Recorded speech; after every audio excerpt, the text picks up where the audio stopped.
أعوذ بالله من الشيطان الرجيم. بسم الله الرحمن الرحيم. ولتكن منكم أمة يدعون إلى الخير ويأمرون بالمعروف وينهون عن المنكر وأولئك هم المفلحون. صدق الله مولانا العظيم. मथिन आयतुनि सगोरनि में अल्लाह तबारक व तआला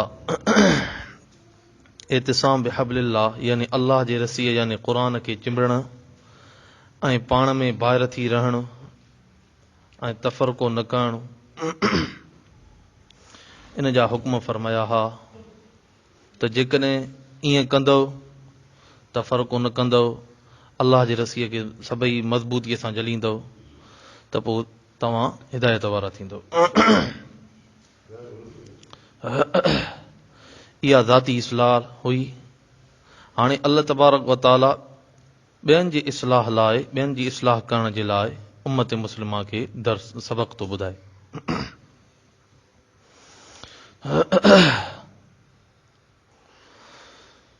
अल्लाह साईं फरमाए थो ऐं अवां में अहिड़ी टोली हुअणु घुर्जे जे चङाईअ ॾांहुं सॾनि ऐं चङनि कमनि जो हुकुम कनि ऐं मदनि कमनि खां यानी बुरनि कमनि खां जलनि ऐं उहे ई छुटल आहिनि।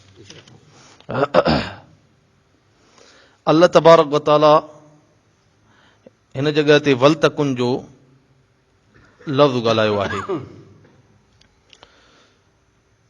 त अवां में अहिड़ी टोली हुअणु घुर्जे।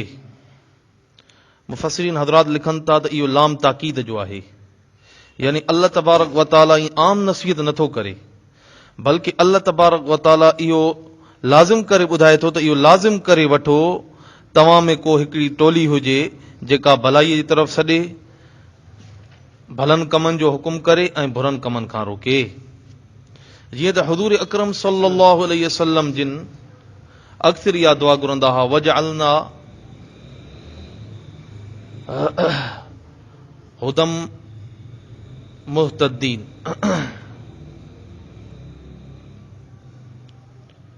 जंहिंजी माना इहा आहे या इन जो मफ़हूम ही आहे त ए अल्लाह असांखे हिदायत ॾींदड़ ऐं हिदायत हासिल करण वारो बणा। यानी पाण त सुठनि कमनि ते अमल पैरा थिए पर ॿियनि खे बि सुठनि कमनि जी तलक़ीन करे ऐं पाण त बुरनि कमनि खां बची पए पर ॿियनि खे बि बुरनि कमनि खां रोके। जीअं त अक्सर माण्हू समूरा माण्हू तबलीग जो कमु सर अंजाम नथा ॾेई सघनि, तंहिंजे करे अल्लाह तबारक व तआला हिकिड़ी टोलीअ जो इरशाद फरमायो त टोली हुजणु खपे जेका माण्हुनि खे भलाई जी तरफ़ सॾे। हाणे ख़ैर मां मुराद छा आहे? मुस्नद इमाम अहमद ऐं तिरमिज़ी ऐं इब्न माजा में हुज़ूर अकरम सल्लल्लाहु अलैहि वसल्लम खां रिवायत आहे, पाण करीम सल्लल्लाहु अलैहि वसल्लम फरमायो त यदउन इलल खैर यानी अल खैर इत्तिबाउल क़ुरआन व सुन्नह, यानी खैर मां मुराद आहे क़ुरान जी ऐं सुन्नत जी इत्तिबा करणु, उन जी ताबेदारी करणु। जीअं त क़ुरआन करीम बुनियादी कानून बुनियादी उसूलनि जो किताब आहे ऐं उन जी शरह सुन्नत मुतहरा आहे जेका अल्लाह तबारक व तआला हुज़ूर अकरम सल्लल्लाहु अलैहि वसल्लम जी ज़बान मुबारका खां कराई। जीअं त क़ुरान शरीफ़ वही जली आहे ऐं सुन्नत मुतहरा वही ख़फ़िया बातनी आहे। इमाम इब्न तैमिया, इमाम शाह वलीउल्लाह, इमाम शाफ़िई ऐं मौलाना रशीद अहमद गंगोई रहमहुल्लाह ताला फरमाइनि था त जेका सही हदीस सही सनद खां साबित आहे त उहा हदीस क़ुर्आन जी शरह आहे। जीअं त सुठनि कमनि जो जेकॾहिं उहा टोली हुकुम कंदी ऐं बुरनि कमनि खां रोकींदी, पहिरियों त उनखे पाण खे अमल करणो पवंदो, पोइ ॿियनि खे तलकीन करणी आहे।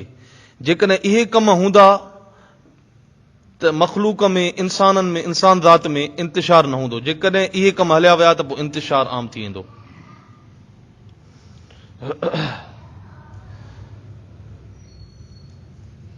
जीअं त ईमान जे दर्जात जे लाइ हज़रत अबू हुरैरा रज़ियल्लाहु ताला अन्हु खां रिवायत आहे, मुस्लिम शरीफ में किसो ही आहे त मरवान बिन अल हकम सन 65 हिजरीअ में ख़लीफ़ो बणियो। ईद जो ॾिहाड़ो हुयो। हज़रत अबू सईद खुदरी रज़ियल्लाहु ताला अन्हु मरवान बिन अल हकम जो हथ वठी करे ईदगाह ॾांहुं हलियो त पोइ मरवान बिन अल हकम जेॾी महिल पहुता त इहे ॿई, हज़रत अबू सईद खुदरी रज़ियल्लाहु अन्हु सहाबी हो। जीअं त मरवान बिन अल हकम जे वक़्त में कुझु सहाबी बि हुआ, कुझु वॾे आला पाए जा ताबी बि हुआ। हज़रत अबू सईद खुदरी रज़ियल्लाहु अन्हु जलील क़द्र सहाबी हो। त पोइ मरवान बिन अल हकम हज़रत अबू सईद खुदरी रज़ियल्लाहु अन्हु जे हथ खे छॾियो ज़ोरी ऐं वञी करे मिंबर ते चढ़ियो। हज़रत अबू सईद खुदरी रज़ियल्लाहु अन्हु घणी कोशिशि कई जलण जी त पहिरियों निमाज़ आहे पोइ ख़ुतबो आहे, पर ही न मुड़ियो, सिधो मिंबर ते चढ़ी वियो ऐं ख़ुतबो ॾियणु लॻो। पोइ हिकिड़े शख़्स उथी करे ऐलान कयो, अस्सलातु क़ब्ल अल ख़ुतबा, यानी निमाज़ पहिरियों आहे, ख़ुतबो बाद में आहे। हज़रत अबू सईद खुदरी रज़ियल्लाहु ताला अन्हु जॾहिं इहो आवाज़ ॿुधो त हज़रत अबू सईद खुदरी रज़ियल्लाहु ताला अन्हु फरमायो त इन शख़्स अमुर बिल मारूफ ऐं नही अनिल मुनकर खे ते अमल कयो, अमुर बिल मारूफ ऐं नही अनिल मुनकर ते अमल कयो, यानी हक़ जी ॻाल्हि बादशाह जे साम्हूं चयईं। छो त जंहिं वक़्तु हुज़ूर अकरम सल्लल्लाहु अलैहि वसल्लम जिन हदीस मुबारका बयान फरमाई त मां हुज़ूर अकरम सल्लल्लाहु अलैहि वसल्लम वटि हुयुमि ऐं मां पाण ख़ुदि हुज़ूर अकरम सल्लल्लाहु अलैहि वसल्लम खां इहा हदीस ॿुधी ही त मर्रा मिनकुम मुनकरन फलयुगय्यिरु बियदी, जेको कंहिं बुराईअ खे ॾिसे त उनखे हथ सां रोके, जेकॾहिं एतिरी सघ नथसि त फबिलिसाने, त उनखे ज़ुबान सां रोके, जेकॾहिं एतिरी बि सघ नथसि त फबिक़ल्बी वज़ालिक अज़फुल ईमान औ कमा क़ाल अलैहिस्सलातु वस्सलाम, यानी जेकॾहिं हथ सां रोकण जी बि सघ नथसि ज़ुबान सां रोके, जेकॾहिं ज़ुबान सां रोकण जी बि सघ नथसि त उनखे दिलि में बुरो सम्झे ऐं इहो कमज़ोर ईमान आहे। ऐं किन रवायतुनि में इहो बि अचे थो त इन खां पोइ सिरेह जे दाणे जेतिरो बि ईमान बाक़ी नथो रहे, यानी जेको शख़्स बुराईअ खे बुराई नथो सम्झे त ईअं सम्झे त उनजी दिलि ईमान खां ख़ाली आहे। तंहिंजे करे अमुल बिल मारूफ ऐं नही अनिल मुनकर तमामु वॾी हिकिड़ी अहम शइ आहे ऐं इन जे लाइ अल्लाह तबारक ताला बाक़ाइदगीअ सां हुकुम फरमायो आहे त तव्हां में टोली हुजणु खपे। हज़रत इमाम अबू बकर जसास रहमतुल्लाह अलैहि लिखनि था त इन आयत सगोरीअ मां जेको अल्लाह तबारक ताला हुकुम फरमायो आहे अमुर बिल मारूफ ऐं नही अनिल मुनकर ऐं भलाई जे सॾण जो, इहो ईअं फर्द किफ़ाया आहे। फर्द किफ़ाया मां मुराद ही आहे त कंहिं ॻोठ या शहर मां किन माण्हुनि उन ते अमल कयो त सभिनी जे मथां भार लही वेंदो, जेकॾहिं कंहिं बि न कयो त समूरनि जे मथां गुनाह आहे। जीअं इन जो मिसाल ईअं सम्झो जनाज़े निमाज़ आहे, जेकॾहिं किन माण्हुनि गुस्ल कफ़न दफ़न ऐं जनाज़े निमाज़ अदा कई त समूरनि जे मथां जेके बि शहरवासी आहिनि या महले वासी आहिनि समूरनि जे मथां भार लही वियो, जेकॾहिं कंहिं बि ईअं न कयो त समूरनि जे मथां वबाल आहे। बर सूरत फर्द किफ़ाया आहे ऐं इन जो करणु तमामु ज़रूरी आहे। हज़रत मौलाना अशरफ अली साहब थानवी रहमतुल्लाह अलैहि लिखनि था त अमुर बिल मारूफ ऐं नही अनिल मुनकर उहो करे जेको ॼाणू हुजे इल्म जो, ईअं नाहे त जेको अणॼाण आहे, जेकॾहिं जाहिल आहे, जेकॾहिं को ग़लति सलत को मसला बयानु कंदो त रहंदो बजाए फ़ाइदे जे रहंदो, ईअं सम्झो नुक़सानु वधंदो वेंदो। ऐं मौलाना शबीर अहमद उस्मानी रहमतुल्लाह अलैहि वरी फरमाइनि था त अमुर बिल मारूफ ऐं नही अनिल मुनकर उहो शख़्स करे जेको आलिम हुजण सां गॾोगॾु मौक़े शनास ऐं होशियार बि हुजे। छाकाणि त कॾहिं कॾहिं ईअं थींदो आहे त सख़्ती जी जॻह ते नरमी ऐं नरमीअ जी जॻह ते सख़्ती करण सां बि बजाए फ़ाइदे जो नुक़सानु वधी वेंदो आहे, तंहिंजे करे मौक़ा शनास बि हुजे। बहर सूरत अमुर बिल मारूफ ऐं नही अनिल मुनकर जो जेके दर्जात आहिनि उहे बि मुख़्तलिफ़ आहिनि।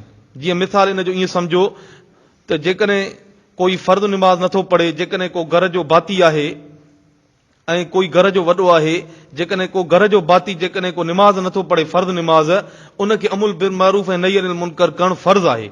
जेकॾहिं कोई नफ़ली इबादत नथो करे त उनखे अमुल बिल मारूफ ऐं नही अनिल मुनकर करणु नफ़ली आहे।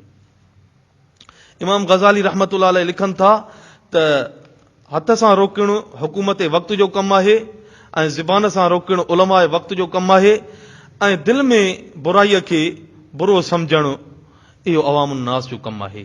छो त हुज़ूर अकरम सल्लल्लाहु अलैहि वसल्लम जिन जे हदीस मुबारका जो मफ़हूम आहे, पाण करीम सल्लल्लाहु अलैहि वसल्लम फरमायो त जेकॾहिं तव्हांखे नेकी सुठी लॻे ऐं बुराई बुरी लॻे त ईअं सम्झो त तव्हांजे दिलि में ईमान आहे। जेकॾहिं इहा कैफ़ियत न रहे ईअं सम्झो त तव्हांजी दिलि ईमान खां ख़ाली आहे। बर सूरत दुआ आहे अल्लाह साईं खां, अल्लाह साईं तव्हां ऐं असांखे बि अमुल बिल मारूफ ऐं नही अनिल मुनकर ऐं भलाईअ जे तरफ़ माण्हुनि खे सॾण जी ईअं सम्झो त अल्लाह तबारक व तआला असांखे तौफ़ीक़ ॾे ऐं ख़ुदि इन्हनि कमनि ते अमल करण जी तौफ़ीक़ अता फरमाए। बर सूरत अल्लाह साईं अॻिते फरमाए थो, उहे माण्हू इन्हनि माण्हुनि जो नतीजो ॿुधाए थो जेके इहे माण्हू कम करनि था। अल्लाह साईं फरमाए थो त इहे ई कामयाब आहिनि। दुआ आहे अल्लाह साईं तव्हां असांखे कामयाब बणायो।